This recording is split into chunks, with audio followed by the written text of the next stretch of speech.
Eto guys, tingnan niyo naman ang pulso ng isang banda king. Ito tira sa 5. Hahatakin yan, 120-42. Titiranin ng paatras yung pamato. Ano. Grabe naman yung guys, oh. Talagang sobra pa.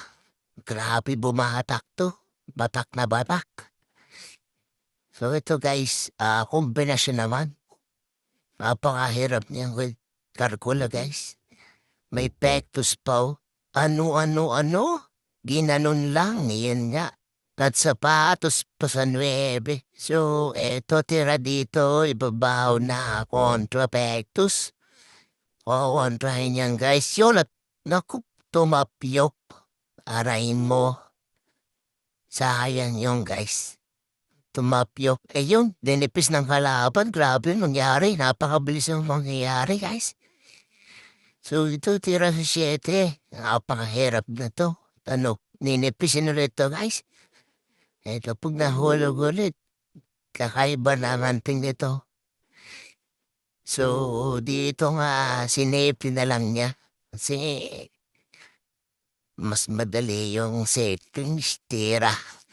So ito, siyempre, kabisado natin yung banda dyan. So, safety din tayo guys. Okay? Iba mo lang patago yan sa likod ng G's. Kapit ang may sama. Ano. So yun, kamot sa hindi makati ang kalaban. Yan. Gusto niya pa hold ka sideball, babandahin din, no? 2 rails, pak. Yun, na malahibo. Muntik na.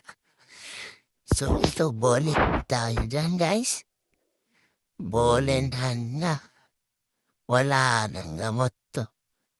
Tira sa 7, sideball na lang. Sideball na din yung 9, stanjat lang. Yung tapos dito hahatakin. Ay, pwedeng pasunod na lang to guys.